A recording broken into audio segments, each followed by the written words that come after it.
There's a moment that catches almost every gardener off guard. One morning, you walk outside with a cup of coffee, glance toward your cucumber vines or rose bushes, and notice what looks like someone dusted the leaves with flour overnight. At first, it doesn't seem like a big deal. The plant still looks green, the flowers are still blooming, the vegetables are still growing. Then, a few days pass. The white patches become larger, more leaves begin to turn pale. The powder slowly creeps from one part of the plant to another, and suddenly you're searching for anything that might stop it before the entire plant is covered. That's when countless gardeners reach for one of the most surprising items in the house. Not a commercial fungicide. Not an expensive garden product. A small white box that usually sits beside the baking flour. Baking soda. Spray the correct diluted baking soda mixture onto the first pale patches of powdery mildew, and the spread may begin to slow. Mix that same powder too strongly. Spray it during the hottest part of the afternoon, or keep applying it over and over, and those same leaves may develop brown edges, dry patches, and signs of stress before the fungus ever disappears. The difference between helping the plant and hurting it can be less than a single spoonful. That's what makes this one of the most misunderstood gardening remedies on the internet. Some gardeners swear it saved their squash, others say it ruined their tomatoes. Both can be telling the truth, because baking soda is neither a miracle cure nor a dangerous poison. It all depends on how it's used. Natural doesn't automatically mean harmless.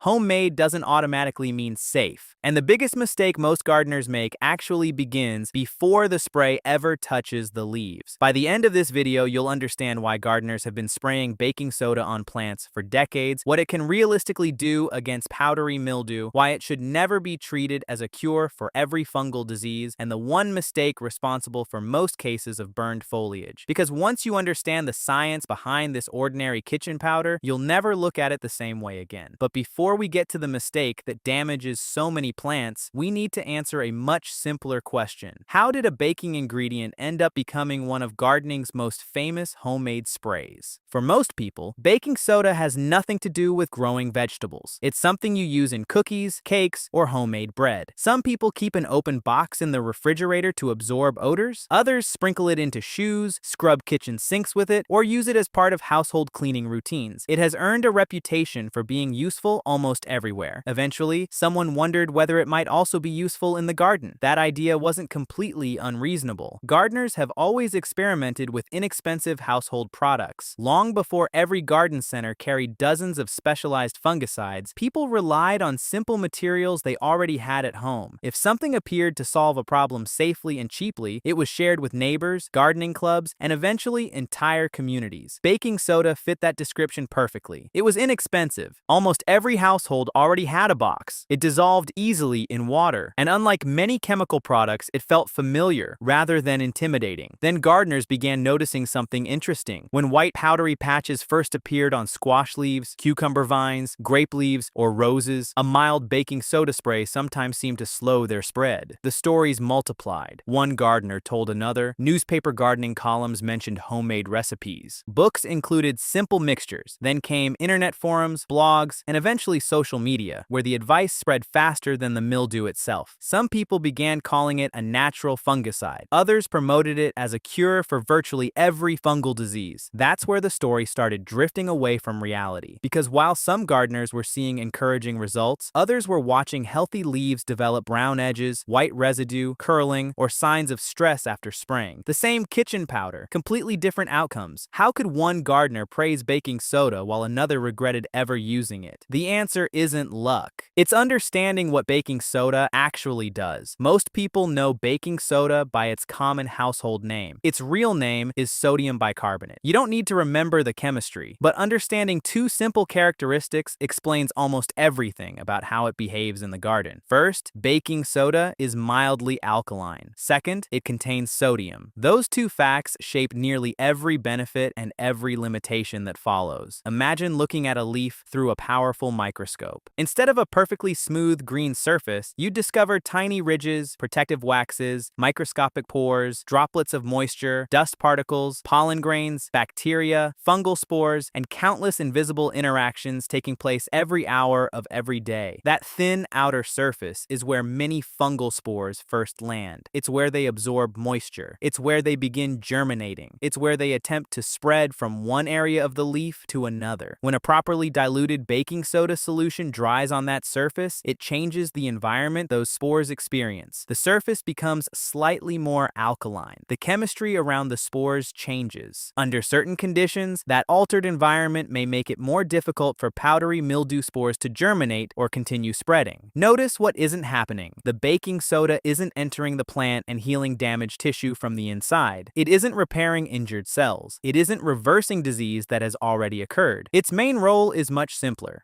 Baking soda does not heal a leaf from the inside. It changes the battlefield on the outside. That single idea explains why baking soda has become both famous and misunderstood. Many people imagine it working like medicine. In reality, it's much closer to changing the conditions on the surface of the leaf. Sometimes that change works in the gardener's favor. Sometimes it doesn't, and that depends heavily on the disease you're actually dealing with. The word fungus is used so casually that it's easy to forget it describes hundreds of completely different plant diseases. Root rot is a fungal problem. Blight can involve fungal pathogens. Leaf spot diseases are often fungal. Rust diseases are fungal. Stem infections, fruit rots, damping off in seedlings, powdery mildew, they're all different. Treating them as though they're the same is like assuming every cough comes from the same illness. The disease baking soda is most commonly associated with is powdery mildew. If you've ever grown cucumbers, squash, zucchini, pumpkins, peas, grapes, roses, or many flowering ornamentals, there's a good chance you've seen it. It usually begins with tiny white or gray patches that almost look like flour dusted across the leaf. At first, they're easy to ignore. Many gardeners wipe them with a finger, assuming it's dirt or pollen. Then the patches slowly expand. More leaves become affected. The white coating spreads across stems and foliage until the plant begins losing vigor. Leaves yellow earlier than they should. Growth slows. Flowers become weaker. Fruit production often declines. One reason powdery mildew frustrates gardeners so much is that it doesn't always wait for rainy weather. Unlike many fungal diseases, powdery mildew often thrives during warm days, followed by cool, humid nights. Plants growing in crowded conditions with limited airflow become especially vulnerable. This is important because not every white mark on a leaf is powdery mildew. Mineral deposits left behind after hard water dries can resemble mildew. Construction dust can coat foliage. Some insects leave waxy white material that looks surprisingly similar. Even pollen can fool people during certain times of the year. Then there are entirely different diseases producing spots, blotches, fuzzy growth, or discoloration that have nothing to do with powdery mildew at all. That's why identifying the problem always comes before choosing the treatment. A baking soda spray that may help suppress powdery mildew should never be treated as a cure for every problem someone casually calls fungus. So why do so many gardeners honestly believe baking soda works? Because under the right conditions, it often appears to. Imagine noticing powdery mildew when only 2 cucumber leaves show small white patches. Most of the plant still looks healthy. You remove one badly infected leaf, prepare a mild baking soda spray, and apply it during cool morning weather. Over the next week, something encouraging happens. The white patches don't seem to spread nearly as quickly. Fresh leaves emerge looking much cleaner. The plant continues producing flowers and fruit. Did the baking soda perform a miracle? Not exactly. A properly diluted spray may have made the surface of the healthier leaves less favorable for new powdery mildew spores, while the removal of infected tissue reduced the amount of fungus already present. Several small advantages work together. The important point is that baking soda is usually trying to slow the future. It isn't trying to rewrite the past. The white coating may stop expanding, but the leaf beneath it does not travel backward in time. That's one of the biggest misconceptions surrounding homemade mildew sprays. A damaged leaf doesn't become brand new again. Once cells have been injured by disease, they generally stay injured. The goal isn't making damaged tissue look healthy. The goal is protecting the healthier leaves that remain. The earlier treatment begins, the more healthy foliage is still available to protect. Wait until half the plant is covered, and even the best homemade spray has very little healthy leaf left to save. But this is where the story takes a surprising turn. Everything we've discussed so far explains why baking soda sometimes appears to help. What it doesn't explain is why so many gardeners accidentally injure perfectly healthy leaves with the very same product. And the answer comes down to one assumption that seems perfectly logical. If 1 teaspoon works, wouldn't 2 teaspoons work even better? After all, if baking soda creates conditions that powdery mildew dislikes, making the mixture stronger should make it even more effective. At least that's what most people assume. Unfortunately, plants don't see it that way. Because as the spray dries across the leaf, something happens that many gardeners never think about. The fungus isn't the only thing reacting to that stronger mixture. The leaf is too. And understanding that simple piece of chemistry is the difference between a helpful homemade remedy and and a damaged plant. Let's take a closer look at what actually happens after that spray lands on the leaf. At first, everything seems harmless. Tiny droplets spread across the surface. They glisten in the light for a few minutes before the water slowly begins to evaporate. But the water isn't the part that stays behind. Everything dissolved inside that water remains on the leaf. That's where concentration suddenly becomes much more important than most gardeners realize. When the mixture is prepared gently, only a small amount of baking soda remains after the water disappears. When the mixture is much stronger, far more residue is left coating the leaf. That residue isn't just sitting there doing nothing. Leaves are living organs. Every hour of every day, they're capturing sunlight, exchanging gases through microscopic openings called stomata, regulating moisture and producing the energy the plant needs to survive. A heavy layer of sodium-containing residue can interfere with those normal processes. As the solution dries, the increased salt concentration may pull moisture away from delicate surface cells, especially around the thinnest parts of the leaf. Instead of simply making life more difficult for powdery mildew, it can begin stressing the plant itself. The symptoms don't always appear immediately. Sometimes the leaf looks perfectly normal the day it's sprayed. Then, 24 or 48 hours later, pale patches begin appearing between the veins. Brown tips develop along the edges. The leaf starts curling slightly. Areas that were once deep green begin looking bleached or scorched. Many gardeners assume the fungus is becoming more aggressive. In reality, part of what they're seeing may be injury caused by the treatment. The fungus may dislike the stronger mixture, but the leaf dislikes it too. That's why increasing the amount of baking soda rarely produces better results. In homemade garden sprays, double the powder does not mean double the protection. The difference between treatment and injury is often concentration. Timing makes an enormous difference as well. Imagine two gardeners using exactly the same recipe. The first sprays a row of cucumbers early in the morning, while temperatures are cool and the leaves haven't begun heating under direct sunlight. The second waits until mid-afternoon when the garden has been baking in the summer sun for hours. Even though both mixtures are identical, the plants may respond very differently. During hot weather, leaves are already working hard to conserve moisture and regulate temperature. Adding a drying residue under intense sunlight places additional stress on tissue that may already be close to its limit. That's one reason experienced gardeners generally avoid spraying during the hottest part of the day. It's not because the baking soda suddenly changes. The plant does. Reducing unnecessary stress gives the foliage a much better chance of tolerating the treatment. This is where a $1 kitchen remedy stops being simple kitchen chemistry and starts requiring good gardening judgment. Concentration matters, timing matters, weather matters, plant health matters, and then there's another ingredient that appears in many homemade recipes: soap. If you've looked up baking soda sprays online, you've probably noticed that many recipes include a few drops of soap. At first glance, that seems a little strange. After all, you're not trying to wash the leaves, so why add soap at all? The answer has very little to do with cleaning. Many leaves are naturally covered by a thin, waxy layer that helps repel water. It's one of the plant's natural defenses. You've probably seen raindrops bead up on cabbage leaves or roll off rose petals instead of spreading evenly. Plain water often behaves the same way. Instead of coating the leaf, it gathers into droplets and slides off before it has much opportunity to remain where it's needed. A tiny amount of a gentle soap can help solve that problem. Rather than acting as the treatment itself, it works as a spreader. It lowers the surface tension of the water, allowing the spray to form a thinner, more even coating across the leaf instead of collecting into large droplets. In other words, the soap helps the baking soda reach more of the surface. But this is where another common misunderstanding begins. People hear the word soap and assume every bottle under the kitchen sink is basically the same. They're not. Modern dish soaps vary enormously. Some contain powerful degreasers designed to cut through baked-on grease. Others include antibacterial ingredients, artificial fragrances, dyes, moisturizers, or detergents that were never intended to come into contact with delicate plant tissue. A product that feels gentle on your hands can still be surprisingly harsh on young foliage. That's why gardeners should be cautious about substituting whatever soap happens to be available. The ingredients matter far more than the label on the front of the bottle. Some homemade recipes also recommend adding horticultural oil. Unlike cooking oils, horticultural oils are specifically formulated for garden use and can improve coverage while helping suppress powdery mildew under certain conditions. But even these products require care. Oils can increase the risk of leaf injury when they're applied during very hot weather or under intense sunlight. They aren't automatically dangerous. They're simply another variable. Every ingredient added to a homemade spray changes how that spray behaves. This is why experienced gardeners rarely treat homemade recipes casually. A little extra baking soda, a generous squeeze of dish soap, a splash of oil because someone online said it worked. Before long, a simple homemade remedy has turned into a chemistry experiment. Ironically, every extra ingredient introduces another opportunity for something to go wrong. Sometimes the safest mixture is also the simplest. That naturally raises the next question. If stronger isn't better, then what should the mixture actually look like? The answer surprises many people because it's far more conservative than internet gardening myths often suggest. For general home gardening, many gardeners begin with approximately 1 teaspoon of baking soda mixed into 1 liter of water. If improved coverage is needed, only a few drops of a gentle soap are sometimes added to help the spray spread evenly across the leaf. Notice what's missing. There's no overflowing spoon, no attempt to make the solution extra powerful, no belief that severe mildew requires a stronger mixture. The emphasis stays on keeping the concentration mild. That's because no single recipe is guaranteed to be safe for every plant. A mature zucchini leaf may tolerate a spray that causes spotting on tender basil. A healthy rose growing in cool weather may respond differently than a stressed tomato growing through a heat wave. Houseplants often behave differently from outdoor vegetables. Even 2 varieties of cucumber can react differently under identical conditions. Climate matters, temperature matters, humidity matters, the sensitivity of the plant matters. That's why gardeners should think of any homemade recipe as a cautious starting point rather than a universal formula. If mildew has already spread across half the plant, making the spray stronger usually isn't the solution. By that stage, the disease has already gained a considerable advantage. Increasing concentration mainly increases the likelihood of harming the remaining healthy foliage. Sometimes the wisest response isn't becoming more aggressive, it's becoming more careful. But before that carefully prepared spray ever reaches the entire plant, there's one remarkably simple safety step that most gardeners skip. Ironically, it only requires sacrificing a single leaf. Choose 1 or 2 leaves on the lower part of the plant and spray only those. Then wait, not 10 minutes, not an hour. Give the plant at least 24 to 48 hours to respond. Watch carefully for curling, pale spots, bleaching, brown edges, or any sign that the leaf didn't tolerate the treatment. If those test leaves remain healthy, you've gained valuable confidence before treating the rest of the plant. If they react badly, you've prevented an entire plant from becoming the experiment. The cheapest leaf in the garden is the one used for a test. The most expensive mistake is spraying every leaf before knowing how the plant will react. This simple habit becomes even more important with seedlings, freshly transplanted vegetables, tender new growth, and plants already weakened by drought, heat, insects, or nutrient deficiencies. Those plants have very little room for additional stress. Testing first may feel slow. Replacing damaged foliage is much slower. There's one more habit that quietly causes problems throughout the growing season. The first application appears to help, so the gardener sprays again. Then again. Soon, the baking soda bottle comes out every weekend, whether mildew is spreading or not. Without realizing it, the treatment has become automatic. Even a mild mixture can become problematic when used unnecessarily over long periods. Each application leaves behind a little more residue. Some remains on the leaves, some washes into the soil after rain or irrigation. Because baking soda contains sodium, repeated applications gradually increase sodium exposure around the plant. This isn't usually an overnight disaster. It's a slow accumulation. Leaves may begin looking dull. Growth can become less vigorous. Surface residues may interfere with normal leaf function. Beneficial microorganisms living on the leaf surface can also be affected by repeated changes in their environment. The first spray may slow the mildew. The 6th unnecessary spray may become a new problem of its own. That's why baking soda should never become a routine weekly treatment throughout the entire growing season. Every application should have a reason. After spraying, observe the plant. Has the mildew actually continued spreading? Are the new leaves remaining clean? Has the plant shown any signs of stress? If healthy growth continues and the disease appears stable, another application may not be necessary. Experienced gardeners don't follow a calendar. They follow the plant. Perhaps the most important lesson of all is this. No spray can solve the conditions that allowed powdery mildew to appear in the first place. Powdery mildew thrives when susceptible plants grow under favorable conditions. Crowded stems reduce airflow. Dense foliage traps humidity around the leaves. Heavy nitrogen fertilization encourages soft, lush growth that fungi love. Old infected leaves continue releasing spores. Poor sunlight slows drying. The spray bottle can't fix any of those things. It cannot prune an overcrowded squash patch. It cannot move a container tomato into better sunlight. It cannot remove infected leaves still producing spores. It cannot improve air circulation circulation through a tangled cucumber vine. Those jobs belong to the gardener. Ironically, these simple cultural practices often have a greater impact than the spray itself. Removing badly infected leaves when appropriate reduces the amount of fungus already present. Pruning crowded growth improves airflow. Watering the soil instead of repeatedly wetting the foliage keeps leaves drier. Cleaning infected plant debris at the end of the season reduces the number of spores waiting for next year. Choosing resistant varieties before planting can prevent many problems before they ever begin. A carefully diluted baking soda spray works best when it supports these practices rather than replacing them, because healthy gardens are rarely built around miracle treatments. They're built around many small decisions that work together. And before reaching for any homemade remedy, there's one final question every gardener should ask. What if this isn't powdery mildew at all? That question may seem obvious, but it has probably saved more plants than any homemade spray ever has, because baking soda only makes sense when you're treating the right problem. One of the biggest misconceptions in home gardening is believing that every disease involving a plant can be solved with the same bottle. In reality, the word fungus describes an enormous group of completely different organisms that attack plants in very different ways. Powdery mildew happens to be one of the few situations where baking soda may have a useful role. Many others do not. Take root rot, for example. When roots sit in waterlogged soil for too long, oxygen disappears, beneficial roots begin dying, and disease organisms move in to take advantage of the damage. Spraying baking soda onto the leaves cannot reverse what's happening beneath the soil. The problem isn't on the leaf, it's in the root zone. The same is true for bacterial diseases. Although the symptoms may appear on leaves, the organisms causing them are completely different from powdery mildew. Changing the surface chemistry of the leaf isn't likely to stop a bacterial infection that's already established. Serious blights create another challenge. Diseases like late blight on tomatoes and potatoes can spread rapidly under favorable weather conditions. Once those infections become established, a homemade baking soda spray should never be viewed as a reliable treatment. Advanced leaf spot diseases often behave the same way. By the time large portions of the leaf are covered with dark lesions, the plant has already suffered tissue damage that baking soda cannot undo. Internal stem infections are another example. If disease has entered the plant's vascular system, changing the outside of the leaf does very little to address what's happening inside the plant. Even soil-borne pathogens remain largely unaffected by a spray that's applied only to the foliage. Sometimes the issue isn't disease at all. Hard water can leave white mineral deposits after irrigation. Construction dust may coat leaves. Some insects produce waxy white coverings that look surprisingly similar to mildew from a distance. Even pollen can collect in ways that fool gardeners into thinking something is wrong. Spraying first and identifying later is one of the easiest ways to waste time while the real problem quietly becomes worse. The best gardeners don't begin with the spray bottle. They begin with the diagnosis. Once you know what you're actually dealing with, choosing the right solution becomes much easier. As baking soda became more popular over the years, another white powder started appearing in conversations among experienced gardeners: potassium bicarbonate. At first glance, the names sound almost identical. Both are white powders. Both contain bicarbonate. Both are associated with powdery mildew. It's easy to assume they're basically interchangeable. They're not. The biggest difference is hidden in the first word. Kitchen baking soda contains sodium. Potassium bicarbonate contains potassium instead. That may sound like a small detail, but it's one of the reasons commercial products often behave differently from homemade mixtures. Repeated sodium exposure isn't something gardeners generally want to introduce unnecessarily into leaves and soil. Potassium, on the other hand, is an essential nutrient that plants already use throughout their normal growth. That doesn't automatically make potassium bicarbonate better in every situation, nor does it mean baking soda suddenly becomes a poor choice. They're simply different materials designed for different purposes. Many commercial fungicide products containing potassium bicarbonate have been carefully formulated, tested, and labeled specifically for plant disease management. Concentration has been considered. Application instructions have been tested. Compatibility with different plants has been evaluated. Kitchen baking soda wasn't designed with those goals in mind. It simply happens to possess characteristics that may help suppress powdery mildew when used carefully. That's an important distinction. Homemade remedies and commercial formulations should never be treated as though they're exactly the same thing. By now, we've covered the science behind baking soda. We've explored why it sometimes works. We've seen why it sometimes damages leaves. But after decades of gardening advice, online videos, and homemade recipes, 3 mistakes continue causing more disappointment than almost anything else. The first first mistake begins with the measuring spoon. A gardener notices powdery mildew spreading across a squash plant and decides the recommended mixture simply doesn't sound strong enough. 1 teaspoon becomes 2, then 3. The thinking seems perfectly reasonable. If a mild solution helps suppress the fungus, surely a stronger solution should work even better. Unfortunately, plants don't follow that logic. As the spray dries, the increased concentration leaves behind more residue, exposing healthy tissue to greater stress while offering no guarantee of better disease suppression. Instead of rescuing the leaves, the stronger mixture becomes another source of injury. The fungus may dislike the stronger mixture. The leaf dislikes it too. The second mistake happens before the treatment has even been tested. Imagine a balcony gardener growing tomatoes in containers. After reading a homemade recipe online, they mix a spray and immediately coat every single plant they own. The tomatoes, the basil, the peppers, the herbs, even the flowers growing beside them. Everything receives the same treatment